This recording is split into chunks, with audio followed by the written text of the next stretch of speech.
Temos aqui algumas perguntas. Primeira pergunta, queremos responder a do irmão Francisco, e ele pergunta: gostaria que explicasse Malaquias 2. Vamos ler então o primeiro versículo. Não sabemos se seria todo o capítulo, né? E agora esta advertência para vocês, ó sacerdotes.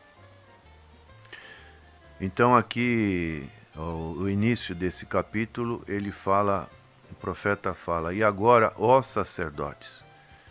O sacerdote, ele tinha uma função muito importante diante de Deus e diante do povo, porque era uma pessoa que iria oferecer sacrifícios ao Senhor. Geralmente era a tribo de Levi que realizava essa função dentro de Israel. E o que Deus está dizendo aqui nesse início desse capítulo 2 de Malaquias é que os sacerdotes haviam corrompido o ministério para o qual Deus os chamara. Então, houve essa frouxidão com relação ao culto do Senhor, e esse sacerdote não tinha mais o temor do Senhor, não tinha a reverência ao nome do Senhor, não proclamavam a sua palavra, nem viviam uma vida reta diante do povo de Deus. Por isso Deus estava enviando um castigo terrível que amaldiçoaria bem como amaldiçoaria o ministério desses sacerdotes. E aqui então, nesses versos que nós vemos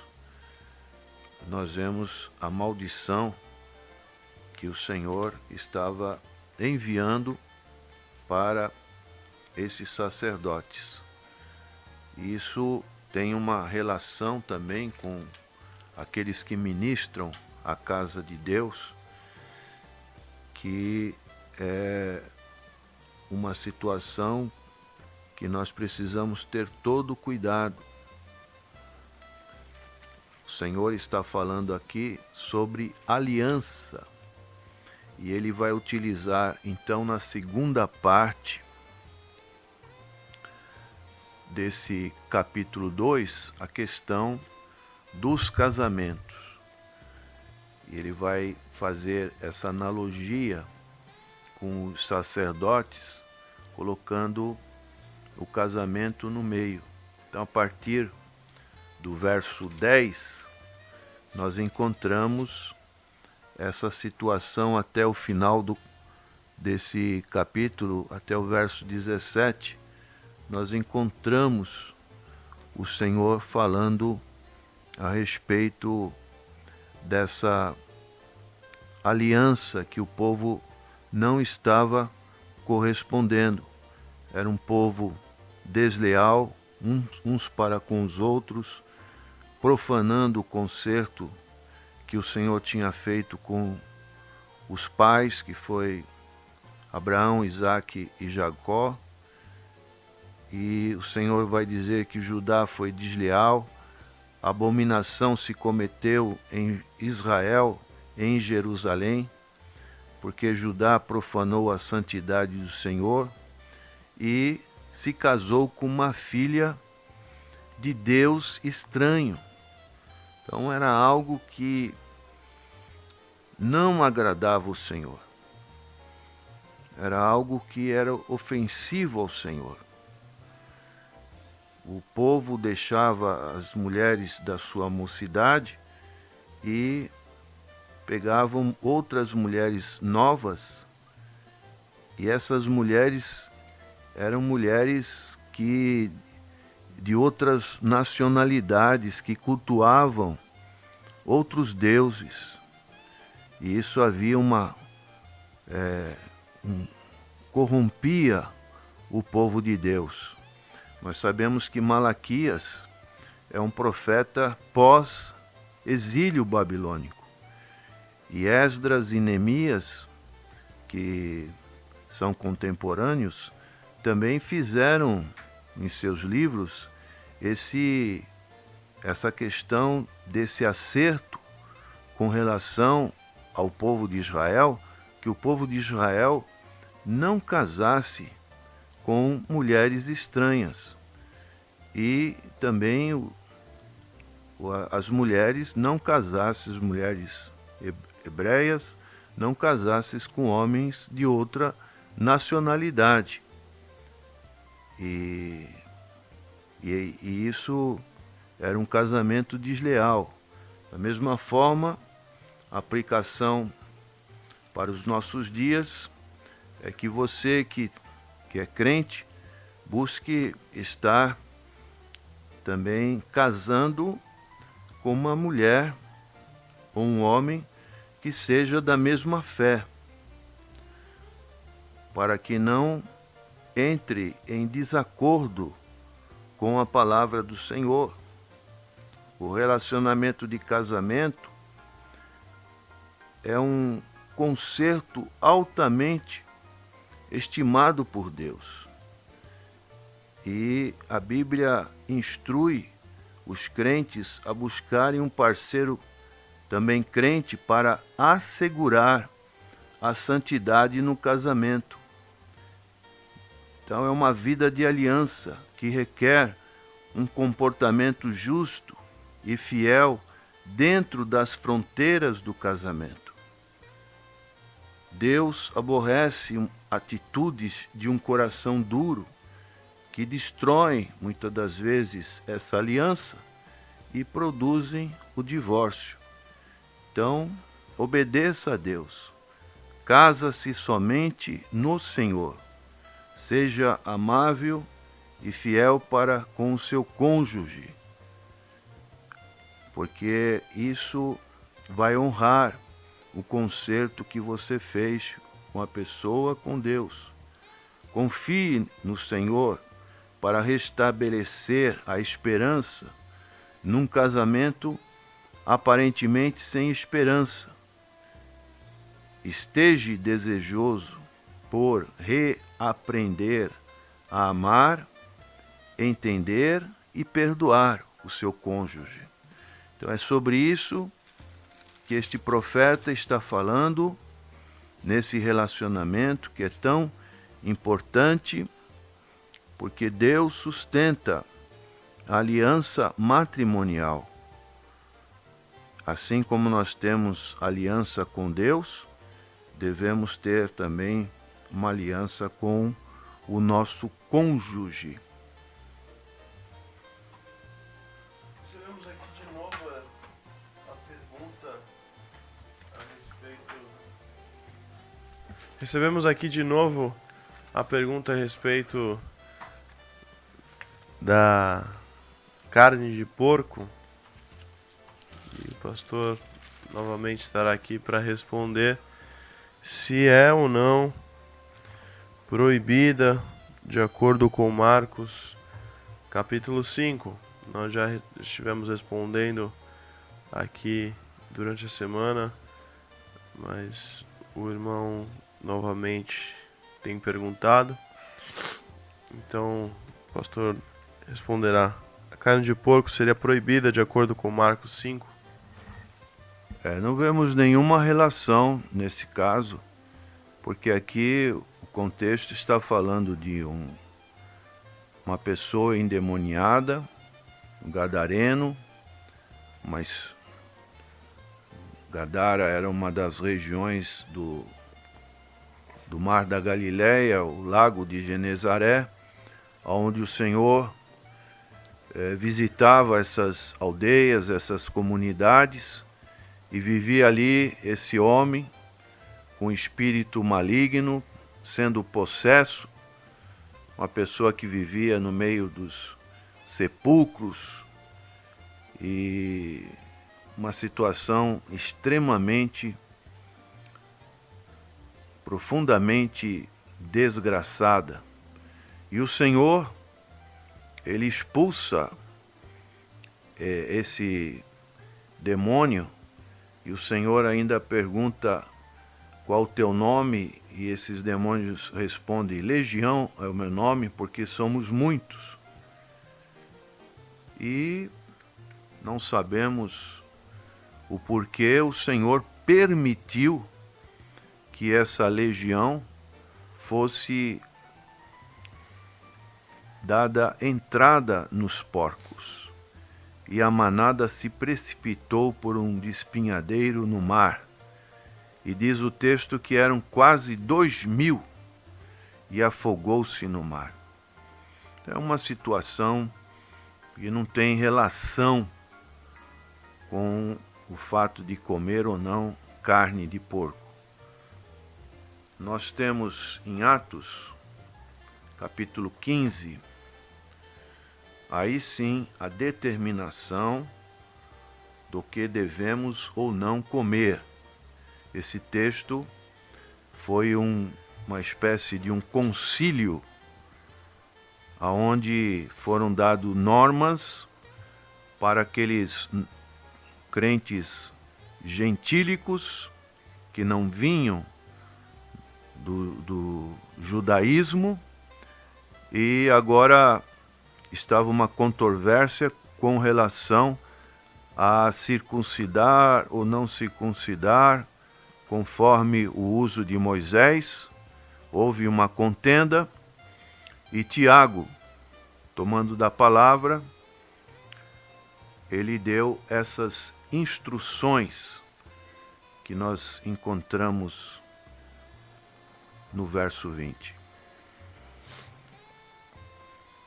Mas escrever-lhes que se abstenham das contaminações dos ídolos, da fornicação, do que é sufocado e do sangue. Aqui diz, e do sangue. Entendemos que essa palavra, quando comemos alguma carne de animal, o sangue tem que ser derramado, não pode ser sufocado. E essas coisas também não devem ser sacrificadas aos ídolos, coisas que foram oferecidas em sacrifícios, porque naquela época vendidas no mercado como carne usada. O apóstolo Paulo, ele vai falar isso também em 1 Coríntios, no capítulo 8, ele fala sobre essa questão, e aparentemente a igreja primitiva estava substituindo 3 leis novas por leis antigas do judaísmo. Mas em vista da clara doutrina da graça, que encontramos aqui no capítulo 15, verso 11, Atos 15, 11, mas cremos que seremos salvos pela graça do Senhor Jesus Cristo, como eles também. as leis não podem ser vistas como exigências para a salvação. Em vez disso, elas representam uma separação básica do paganismo e de suas práticas, que eram também ofensivas aos judeus. Então precisamos ter esse discernimento, que tudo que nós devemos evitar, abstenham das contaminações dos ídolos, da prostituição e do que é sufocado e do sangue. Devemos ter esse cuidado, mas a Bíblia não proíbe que comamos carne de porco, por exemplo.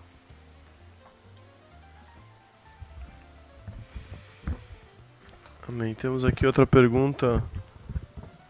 NQI, a pessoa não quis se identificar, e ela pergunta: é bíblica o trabalho de célula nas igrejas? Vamos ler Atos dos Apóstolos, capítulo 2, verso 42. E perseveraram na doutrina dos apóstolos e na comunhão, e no partir do pão e nas orações. Então aqui vemos um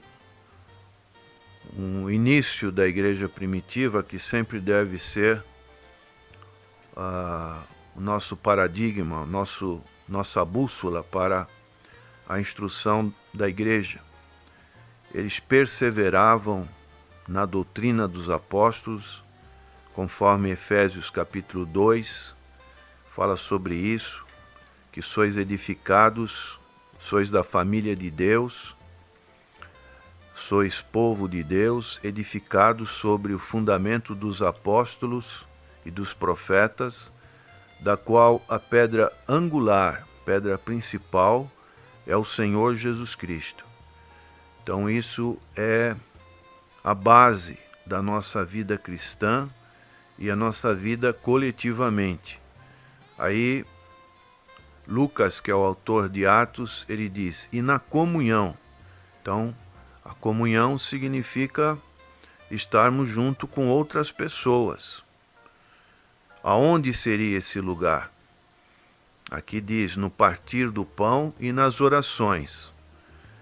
Naquela época tinha o templo, mas nem todos podiam estar no templo.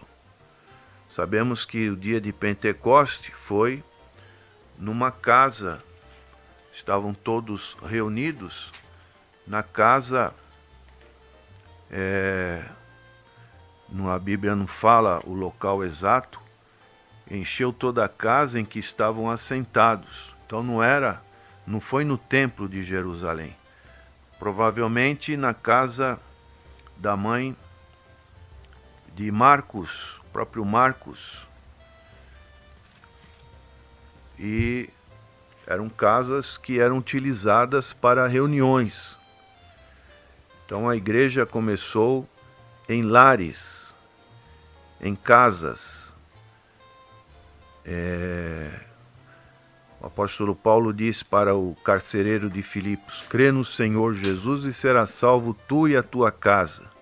Então era muito comum começar o apóstolo Paulo pregando nas sinagogas e depois iniciar o trabalho numa casa. Agora, essa questão da denominação célula é algo que vem dos tempos da década de 80, por exemplo, onde tinha uma visão da igreja em células. Isso foi passando por reformulações e muitas igrejas adotam esse sistema. Existe os prós e os contras, né? Mas o perigoso nisso tudo é o chamado G12, onde fazem encontros em lugares de recolhimento, geralmente sítios, lugares fora da cidade, e ali fazem uma experiência mística. E isso é muito perigoso. Também um trabalho de célula, ele precisa ser muito bem coordenado, porque uma célula pode ser uma divisão futura de uma igreja. Quando um líder quer tomar o poder, ele tem aquelas pessoas praticamente sobre o seu domínio. E muitas das vezes essas pessoas não têm a devida obediência aos pastores. Então precisa ter uma dose muito grande de bom senso espiritual para com esses trabalhos. O trabalho da Igreja Evangélica da Paz pode-se dizer que foi um trabalho que começou numa célula. Não que estivesse ligada a alguma igreja, mas foi um trabalho voluntário que Deus foi abençoando e foi crescendo. Amém. Temos aqui algumas outras perguntas, mas gostaríamos antes de lembrar os irmãos que nessa noite nós teremos o nosso curso apologético ali em São Vicente. Tem sido uma bênção todas as semanas que estamos ali, todas as segundas-feiras. Deus tem nos surpreendido com o derramamento do Espírito Santo ali, pessoas sendo quebrantadas. Então Deus tem feito uma grande obra ali, e se você ainda não foi, esteja lá para ver tudo isso que eu estou falando. Então, segunda-feira, 19h30 até as 9h40, ali na rua Frei Gaspar, 3331, na cidade náutica, em São Vicente. Se você precisar de tirar alguma dúvida, quer fazer uma pergunta, liga aqui pra gente no nosso programa e nós estaremos respondendo a sua pergunta. Amém? Então hoje teremos aulas do Evangelho de Lucas e João e também de Atos dos Apóstolos. Outra pergunta que nós temos aqui é do irmão Francisco. Ele pergunta: posso ser vítima de feitiçaria? Vamos ler o que diz em Efésios capítulo 6, de 10 a 17.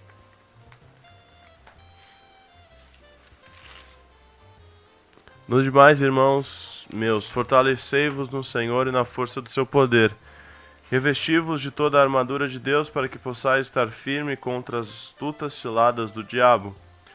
Porque não temos que lutar contra a carne e o sangue, mas sim contra os principados, contra as potestades, contra os príncipes das trevas desse século, contra as hostes espirituais da maldade nos lugares celestiais. Portanto, tomai toda a armadura de Deus, para que possais resistir no dia mau, e havendo feito tudo, ficar firmes.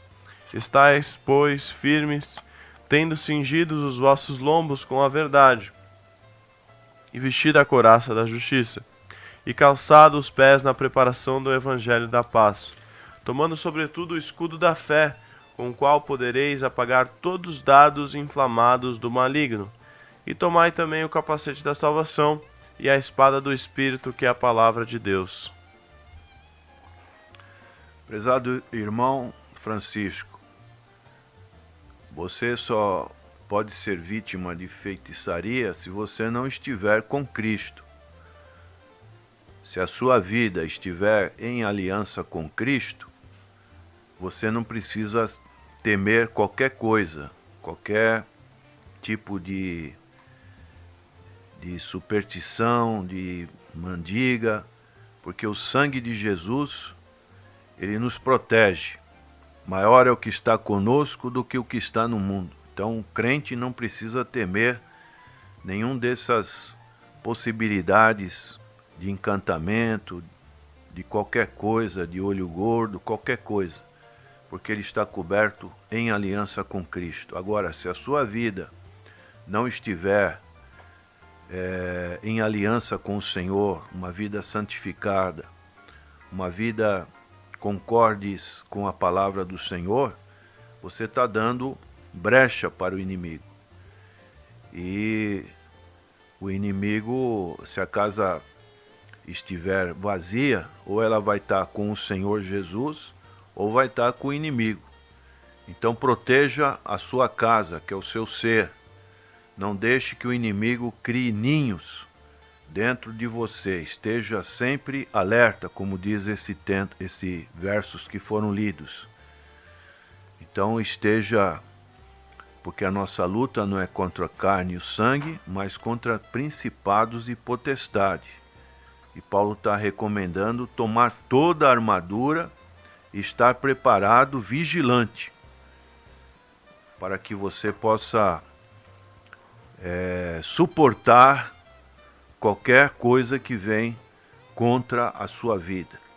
Outra coisa importante, como diz aqui, orando em todo tempo, com toda oração e súplica no Espírito. É o Espírito Santo que está dentro de nós, é que vai, através de gemidos inexprimíveis, quando não sabemos o que falar, o que pedir, é Ele que vai nos dar força, e vigiando com toda a perseverança e súplica por todos os santos. Então, nossa vida de consagração é muito importante. Jejue e procure estar sempre na presença.